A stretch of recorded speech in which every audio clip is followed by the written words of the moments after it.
FOOL। जो फूलता है कि मैं ऐसा मैं ऐसा मैं ऐसा, वो कभी भी वैसा होता ही नहीं है। जो जैसा है वो अपनी सुगंध लेता है, दूसरे को सुगंध बिखराने पहुंचता नहीं, वो पहुंच जाती है। जो पहुंचाता है उसकी पहुंची नहीं है, और जिसकी पहुंच गई है वो पहुंचाने कभी नहीं गया। गए गए कभी विदेश? महावीर भगवान कभी विदेश गए? रामचंद्र जी नहीं गए। कौन से विदेश गए? वो लंका वही थी भारत ही की, आज तुमने अलग कर दी है।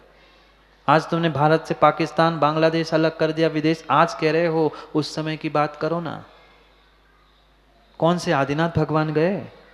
महावीर भगवान गए? भगवान तो कहीं विदेश नहीं गए प्रचार प्रसार करने के लिए। और सौरभ भैया कह रहा है कि हमें तो प्रवचन करने जाने महाराज जी विदेश, बस प्रवचन की छूट रख ले, बाकी तो त्याग है।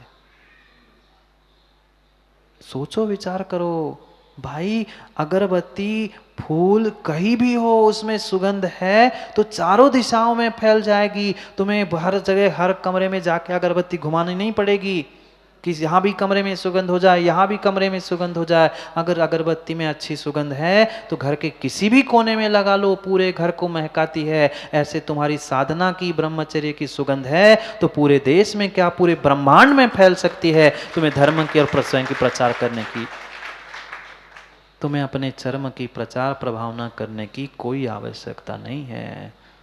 धर्म तो कक्का तुम जहां बैठे हो वहां बैठ के उस धर्म की प्रभावना कर सकते हो। हाँ, चर्म की बात है तो भिन्न विषय है। परम सत्य यही है। बुरी लग जाए प्रमोद भाई क्षमा करना, पर आगम तो यही है। आगम तो यही है। कागज के कितने कितने ही फूलों में तुम सेंट डाल देना, ऊपर से वह डला है पर भीतर कुछ भी नहीं है। ऐसे ऊपर से अगर हमने धर्म लिया है तो वह कार्यकारी नहीं है, नहीं है। ये धर्म भीड़ का, तालियों का ये किंचित भी नहीं है। प्रशंसा लूटने का धर्म ही नहीं है, ये भीतर की साधना का धर्म है। देखेंगे अभी 10 दिन में हम प्रैक्टिकल करके कि कौन कैसी साधना करता है। वास्तव में जो धर्मात्मा साधना करे वो ही आए, क्योंकि साधना का ही मार्ग है, दिखावे का नहीं। भले ही 2 नहीं 10 कम आ जाए अनिल भाई, पर काम व्यवस्थित है।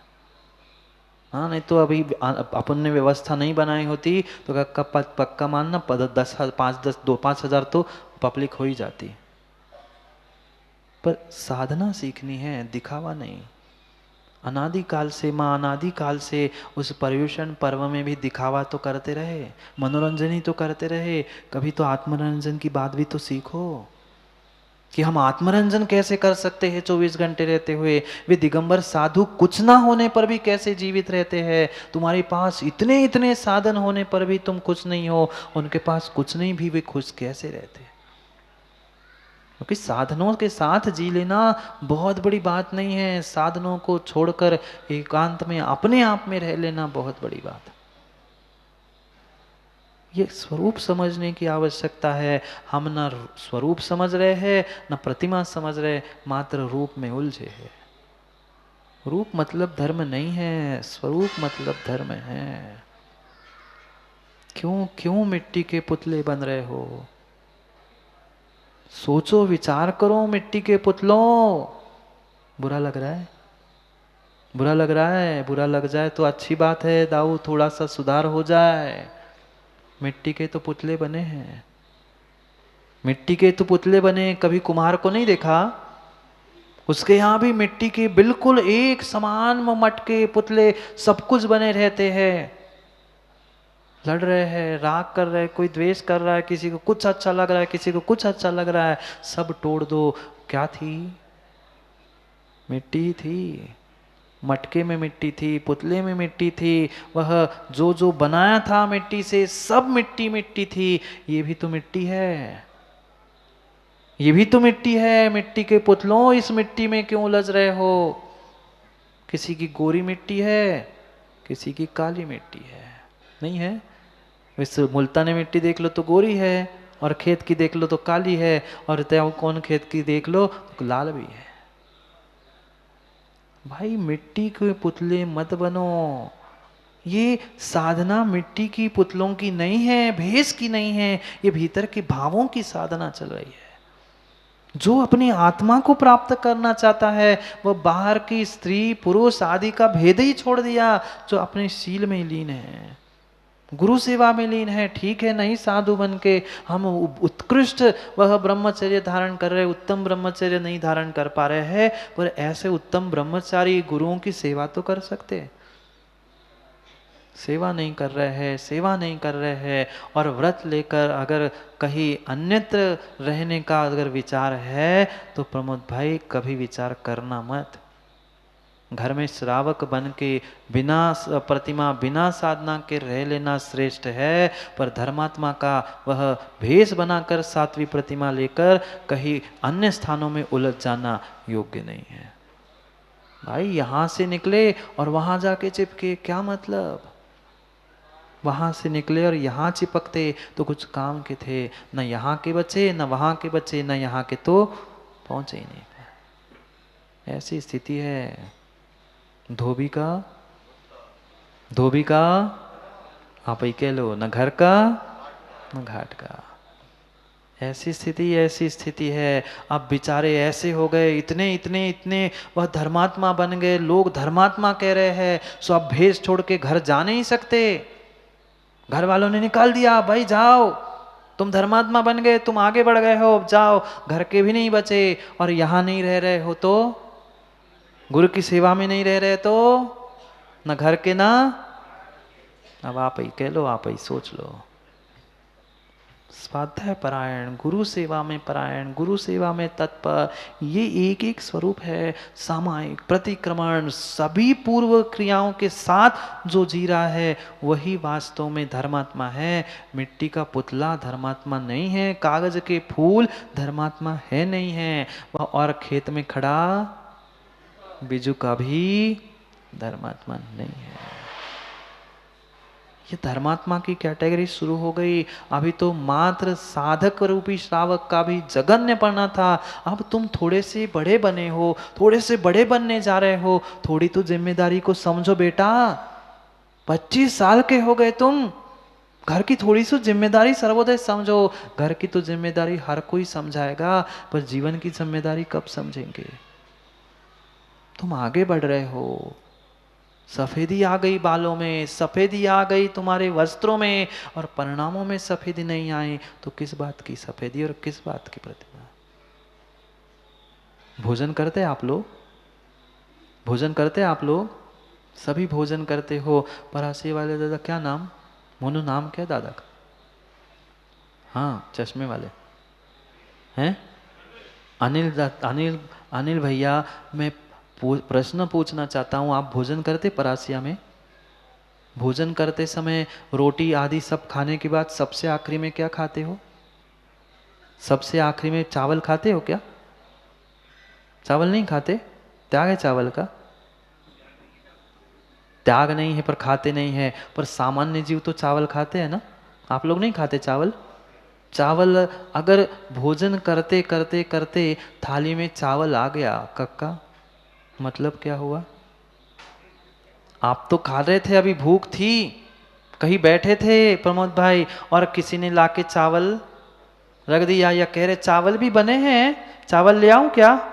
मतलब समझ लो रोटी खत्म हो गई, चावल खा लो, भोजन खत्म करो और चलते बनो। चाहे घर की स्थिति हो चाहे बाहर की स्थिति हो, थाली में जैसे ही सफेद चावल आते हैं वो सामने लेके आता है तो निर्णय करता है कि रोटी, अब रोटी खाने का समय खत्म हुआ है, भोजन का समय खत्म हुआ है, क्योंकि सफेदी सामने आई है। जब थाली में सफेदी आती है, सफेद चावल आते हैं, आने से पहले ही समझ में आता है कि भोजन कक्का समाप्त होने वाला है। ये सफेदी आ गई, ये सफेदी आ गई, अभी भी निर्णय नहीं हो रहा है कि पर्याय समाप्ति की सफेदी आ रही है, तो तुमने कोई भी बोध प्राप्त नहीं किया है। आ गई सफेदी श्रेयांश दादा, सफेदी के बाद भी बचे थोड़ी सी सफेदी, वो भी निर्णय नहीं हो रहा है। थाली में सफेदी आने पर अशोक जी को तो समझ में आता है समय हो गया है। अब क्यों नहीं समझ में आता कि तुमने सफेद वेश पहन लिए है, ये सफेद बाल हो गए हैं प्रमोद भाई, दोनों सफेद है तुम्हारे। तो निर्णय कर लो, निर्णय कर लो, ये निर्णय करने का समय है, अभी नहीं तुम कभी नहीं। पक्का मान लो, पक्का मान लो, सच्चे देव शास्त्र गुरु मिले बार बार किंचित भी जरूरी नहीं है, बिल्कुल भी जरूरी नहीं है। इसलिए सोचो समझो, हमने शुक्ल वस्त्रों के साथ शुक्ल परिणाम कैसे धारण करे, इसका निर्णय करो। ये 7वीं प्रतिमा है, हंसी खेल नहीं है, हंसी खेल नहीं है। 7वीं क्या, मैं तो कहता हूं पहली प्रतिमा भी हंसी खेल नहीं है। हर किसी की बस की बात नहीं है। जो दीर्घ संसारी है वो कभी सोच ही नहीं सकता। पक्का है, कम से कम सोच लो, निर्णय कर लो, आगे बढ़ना है तो इसके विषय में हमें निर्णय करना होगा। नहीं बन पा रहे हैं राम, नहीं बन पा रहे महावीर, तो क्या उसके भक्त भी नहीं बन सकते? उनके जैसे बनने का क्या प्रयास भी नहीं कर सकते? प्रयास तो कर सकते हैं ना। तो अनिल भाई क्यों नहीं प्रयास करते? प्रयास किया मोनू भाई, वहां से चलते चलते गुरु के पास पहुंच गए और यहाँ आपके अपनी बात भी रख ली। प्रयास किया ना। आकाश बिना प्रयास के मिला कुछ नहीं मिलता। बिना प्रयास के पेट नहीं भरता, भरता है? भले ही वे बना के दे दे खाना, तो कभी कभी राजेश भाई खिला भी दे कोई, पर पचाना और चबाना तो तुम्हें ही है।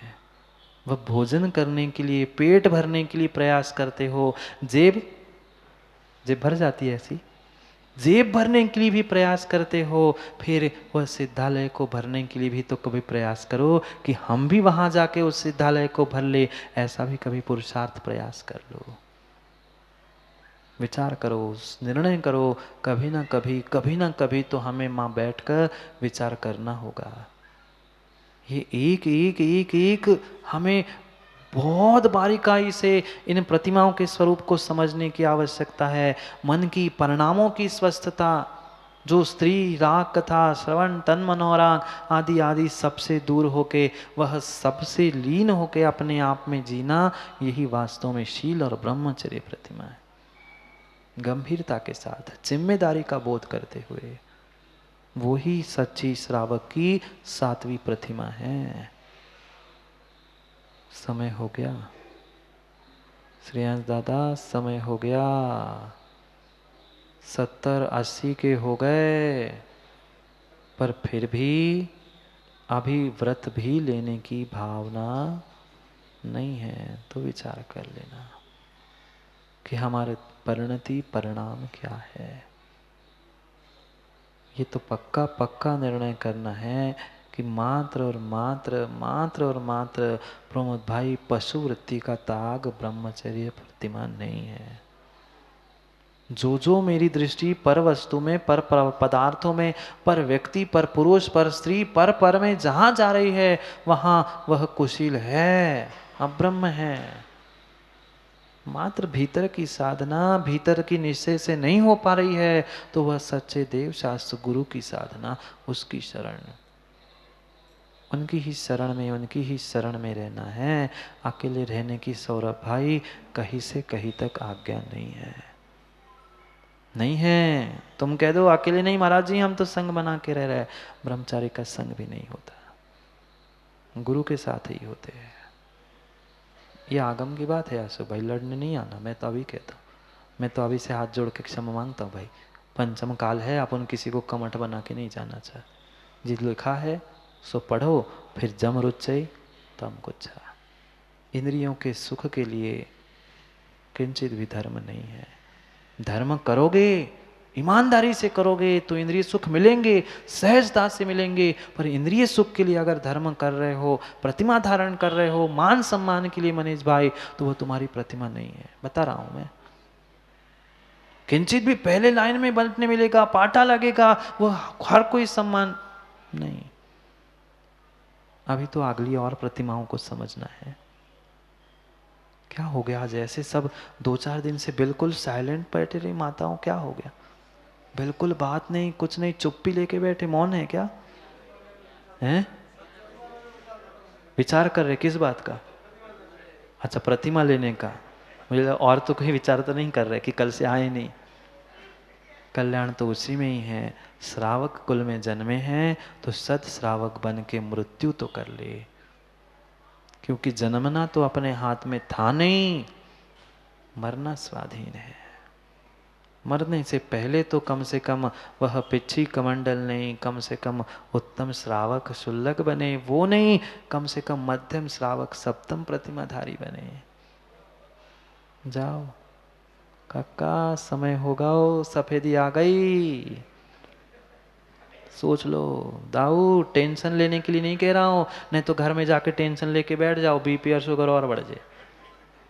ये सम्यक निर्णय करो कि समय सबका आएगा।